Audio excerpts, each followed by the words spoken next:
প্রথমেই জানিয়ে দিব, অবশেষে শেখ হাসিনা ও আসাদুজ্জামান খান কামালের ফাঁসির রায় বাতিল হচ্ছে। ভারতের নির্দেশে তারেক রহমানের অ্যাকশন শুরু। মামলায় ভেসে যাচ্ছেন ড. ইউনূস। জানিয়ে দিব, প্রধানমন্ত্রীর শপথ অনুষ্ঠানে থাকছেন ১২০০ দেশি বিদেশি অতিথি। এতক্ষণ শুনছিলেন সংবাদ শিরোনাম, এখন থাকছে বিস্তারিত। নির্বাচনের পর বাংলাদেশের রাজনীতিতে যেন দাবির ঝড় বয়ে যাচ্ছে। সামাজিক যোগাযোগ মাধ্যম ও ইউটিউব ফেসবুকের আলোচনায় একের পর এক চাঞ্চল্যকর বক্তব্য উঠে আসছে সাবেক প্রধানমন্ত্রী শেখ হাসিনা ও সাবেক স্বরাষ্ট্রমন্ত্রী আসাদুজ্জামান খান কামালের বিরুদ্ধে দেওয়া মৃত্যুদণ্ড নাকি বাতিল হতে যাচ্ছে। ভারতের ইঙ্গিতে নাকি বিএনপির ভারপ্রাপ্ত চেয়ারম্যান তারেক রহমান অ্যাকশনে নেমেছেন। আবার অধ্যাপক ড. মোহাম্মদ ইউনূস দুর্নীতির মামলায় ভেসে যেতে পারেন, এমন কথাও ছড়াচ্ছে। রাজনৈতিক অঙ্গনে এসব দাবি নিয়ে তীব্র আলোচনা শুরু হয়েছে। সমর্থকরা বলছেন বড় কোনো সমঝোতার ইঙ্গিত মিলছে। বিরোধীরা বলছেন এগুলো পুরোটাই প্রোপাগান্ডা। প্রশ্ন উঠছে, এই সব খবর কি বাস্তব সিদ্ধান্তের আগাম ইঙ্গিত নাকি শুধুই গুজবের ঢেউ? সাম্প্রতিক বলা হচ্ছে শেখ হাসিনা ও আসাদুজ্জামান খান কামালের বিরুদ্ধে দেওয়া মৃত্যুদণ্ড বাতিলের প্রক্রিয়া নাকি শুরু হয়ে গেছে। এই বাতিল নিশ্চিত করতে নাকি আগেই কূটনৈতিক সমঝোতা হয়েছে। রাজনৈতিক মহলে এই বক্তব্য নিয়ে দুই ধরনের প্রতিক্রিয়া দেখা যাচ্ছে। এক পক্ষ বলছে ক্ষমতার পালাবদলে বড় ধরনের আইনি পুনর্বিবেচনা আসতে পারে। অন্য পক্ষ বলছে এত বড় সিদ্ধান্ত হলে সেটার আনুষ্ঠানিক ঘোষণা ছাড়া সম্ভব নয়। এই দাবির সঙ্গে জড়িয়ে আছে ভারতের ভূমিকার কথাও। বলা হচ্ছে দিল্লির নির্দেশে ঢাকার রাজনীতিতে নতুন হিসাব নিকাশ শুরু হয়েছে। ভারতের প্রধানমন্ত্রী নরেন্দ্র মোদীর নামও আলোচনায় টানা হচ্ছে। সমর্থকদের যুক্তি, আঞ্চলিক রাজনীতিতে ভারতের প্রভাব অস্বীকার করার সুযোগ নেই। সমালোচকদের বক্তব্য, এই ধরনের কথা ছড়িয়ে রাজনৈতিক আবেগ উস্কে দেয়া হচ্ছে। আরেকটি বড় দাবি হল খুব শিগগিরই ড. ইউনূসের বিরুদ্ধে দুর্নীতির মামলা হবে। কেউ কেউ বলছেন এই মামলা হবে রাজনৈতিক চাপের অংশ হিসেবে। আবার কেউ বলছেন নির্বাচনের পর নতুন করে হিসাব নিকাশ শুরু হওয়ায় পুরনো অভিযোগ সামনে আনা হতে পারে। এই গুঞ্জন ছড়িয়ে পড়ার সঙ্গে সঙ্গে ড. ইউনূসপন্থীদের মধ্যে উদ্বেগ বাড়ছে। তাদের মতে রাজনৈতিক প্রতিহিংসার হাতিয়ার হিসেবেই এ ধরনের মামলা আনার কথা ছড়ানো হচ্ছে। আরেক দফা উঠেছে, আওয়ামী লীগ আবার মাঠে নামছে। কিছু এলাকায় দলীয় অফিস খুলে দেওয়া হয়েছে, দলীয় ও জাতীয় পতাকা উড়ানো হয়েছে, এমন ছবিও ছড়াচ্ছে। সমর্থকদের মতে প্রফেসর ইউনূস সরকারের বিদায়ের পরই আওয়ামী লীগের নেতাকর্মীরা নতুন করে সংগঠিত হচ্ছেন। বিরোধীরা বলছেন এটা কেবল বিচ্ছিন্ন উদ্যোগ। জাতীয় রাজনীতিতে দলটির পূর্ণ প্রত্যাবর্তনের অর্থ এই মুহূর্তে টানা যাচ্ছে না। এই গুঞ্জন ঘিরে মাঠের রাজনীতিতে উত্তেজনা বাড়ছে।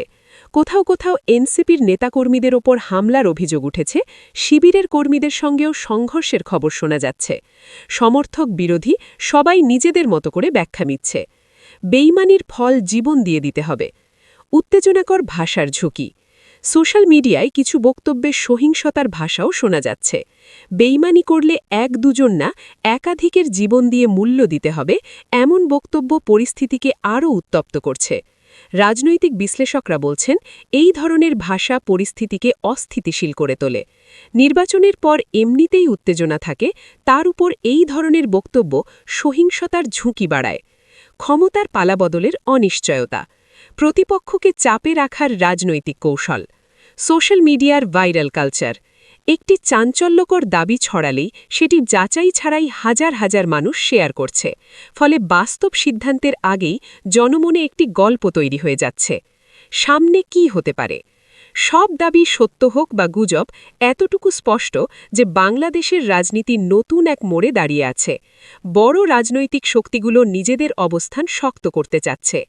একদিকে ফাঁসির রায় বাতিলের গুঞ্জন, অন্যদিকে আওয়ামী লীগের ফেরার আলোচনা, আবার ড. ইউনূসকে ঘিরে মামলার সম্ভাবনার কথা, সব মিলিয়ে রাজনৈতিক উত্তাপ বাড়ছেই। শেষ পর্যন্ত কোনটা বাস্তবে রূপ নেয় আর কোনটা কেবল গুজব হিসেবেই থাকে তা নির্ধারিত হবে আনুষ্ঠানিক ঘোষণা, আদালতের আদেশ আর রাজনৈতিক সিদ্ধান্তের মাধ্যমে। আপাতত মাঠের রাজনীতিতে একটাই বাস্তবতা, দাবি আর পাল্টা দাবির রাজনীতি আরও তীব্র হচ্ছে, আর সাধারণ মানুষ পড়ছে অনিশ্চয়তার মাঝখানে। ত্রয়োদশ জাতীয় সংসদ নির্বাচনের ফল ঘোষণার পর বাংলাদেশের রাজনীতিতে নতুন এক অধ্যায়ের সূচনা হতে যাচ্ছে। নির্বাচনে জয়ী হয়ে বাংলাদেশ জাতীয়তাবাদী দল বিএনপি সরকার গঠনের দ্বারপ্রান্তে পৌঁছেছে।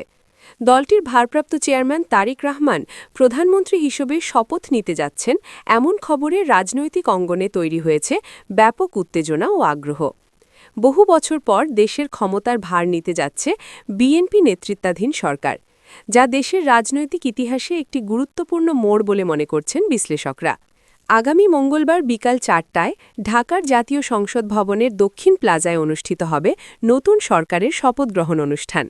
সংসদ সচিবালয় ও দলীয় সূত্রে জানা গেছে, এই আয়োজনে দেশি বিদেশি মিলিয়ে প্রায় ১২০০ অতিথির উপস্থিতি নিশ্চিত করা হয়েছে। এই আয়োজনকে ঘিরে রাজধানীতে নেওয়া হয়েছে কড়া নিরাপত্তা ব্যবস্থা। রাষ্ট্রীয় প্রোটোকল অনুযায়ী অতিথিদের অভ্যর্থনা, বসার ব্যবস্থা, মিডিয়া কাভারেজ সবকিছুই চূড়ান্ত পর্যায়ে রয়েছে।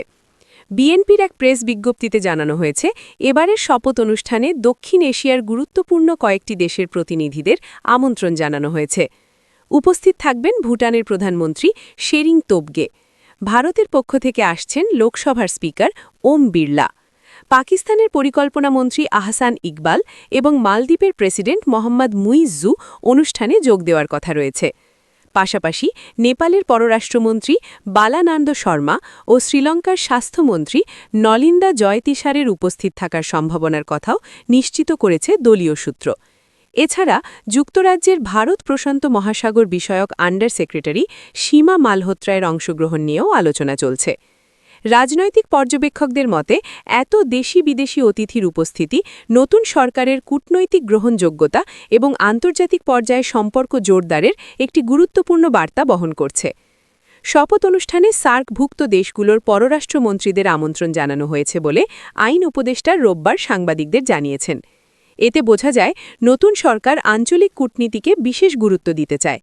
দীর্ঘদিন ধরে স্থবির হয়ে থাকা সার্ক প্রক্রিয়াকে সক্রিয় করতে নতুন সরকার উদ্যোগ নিতে পারে বলেও ধারণা করা হচ্ছে।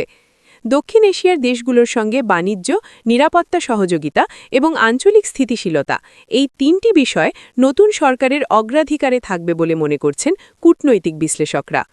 সংসদ সচিবালয় সূত্র জানায়, শপথ অনুষ্ঠানের প্রস্তুতি প্রায় সম্পন্ন। মঞ্চ নির্মাণ, আলো শব্দ ব্যবস্থা, অতিথিদের বসার জায়গা, নিরাপত্তা চৌকি সবকিছুই চূড়ান্ত করা হয়েছে। একই দিনে নবনির্বাচিত সংসদ সদস্যরা শপথ নেবেন। বিশেষ দিক হল, তারা সংবিধান সংস্কার পরিষদের সদস্য হিসেবেও পৃথকভাবে শপথ নেবেন। রাজনৈতিক মহলে এটিকে ভবিষ্যৎ সংস্কার উদ্যোগের ইঙ্গিত হিসেবে দেখা হচ্ছে। নির্বাচন পরবর্তী সময়ে নির্বাচন ব্যবস্থা, বিচার ব্যবস্থা এবং প্রশাসনিক সংস্কারের বিষয়ে নতুন সরকার কী পদক্ষেপ নেয় তা নিয়েও রয়েছে ব্যাপক কৌতূহল। রাষ্ট্রপতি মোহাম্মদ সাহাবুদ্দিন নতুন প্রধানমন্ত্রী ও মন্ত্রিসভার সদস্যদের শপথবাক্য পাঠ করাতে পারেন বলে জানা গেছে। রাষ্ট্রপতির উপস্থিতিতে শপথগ্রহণ অনুষ্ঠান হওয়ায় পুরো আয়োজনটি আরও রাষ্ট্রীয় মর্যাদা পাচ্ছে। দীর্ঘদিনের প্রচলিত রীতি ভেঙে এবার বঙ্গভবনের পরিবর্তে জাতীয় সংসদ ভবনের দক্ষিণ প্লাজায় শপথ অনুষ্ঠান আয়োজন করা হচ্ছে। বিশ্লেষকদের মতে, সংসদ ভবনের শপথ আয়োজনের মাধ্যমে সংসদীয় গণতন্ত্রের প্রতি আনুষ্ঠানিক শ্রদ্ধা জানানো হচ্ছে এবং নতুন সরকার জনগণের প্রতিনিধিত্বের প্রতীক হিসেবে সংসদকে গুরুত্ব দিচ্ছে, এই বার্তাই দেওয়া হচ্ছে। নতুন সরকারের শপথ অনুষ্ঠান পরিচালনার দায়িত্বে থাকছেন সদ্য নিয়োগপ্রাপ্ত মন্ত্রিপরিষদ সচিব এম সিরাজ মিয়া। পুরো আয়োজন নির্বিঘ্নভাবে সম্পন্ন করতে তিনি প্রশাসনের বিভিন্ন বিভাগকে সমন্বয়ের নির্দেশ দিয়েছেন। নিরাপত্তা বাহিনী, প্রোটোকল বিভাগ ও স্বয়ংসেবকদের সমন্বয়ে একটি আলাদা টাস্ক ফোর্স গঠন করা হয়েছে। সব মিলিয়ে ত্রয়োদশ জাতীয় সংসদের পর নতুন সরকারের শপথ অনুষ্ঠান কেবল একটি আনুষ্ঠানিকতা নয়, বরং এটি বাংলাদেশের রাজনীতিতে একটি নতুন অধ্যায়ের সূচনা। দীর্ঘ রাজনৈতিক টানাপোড়েনের পর দেশ কোন পথে এগোবে সেই প্রশ্নের উত্তর অনেকটাই নির্ভর করছে নতুন সরকারের প্রথম কয়েক মাসের পদক্ষেপের ওপর। অর্থনৈতিক স্থিতিশীলতা, নির্বাচন পরবর্তী রাজনৈতিক ঐক্য এবং আন্তর্জাতিক সম্পর্কের ভারসাম্য, এই তিনটি চ্যালেঞ্জ মোকাবেলায় নতুন সরকার কতটা সফল হয় সেদিকেই তাকিয়ে আছে দেশবাসী।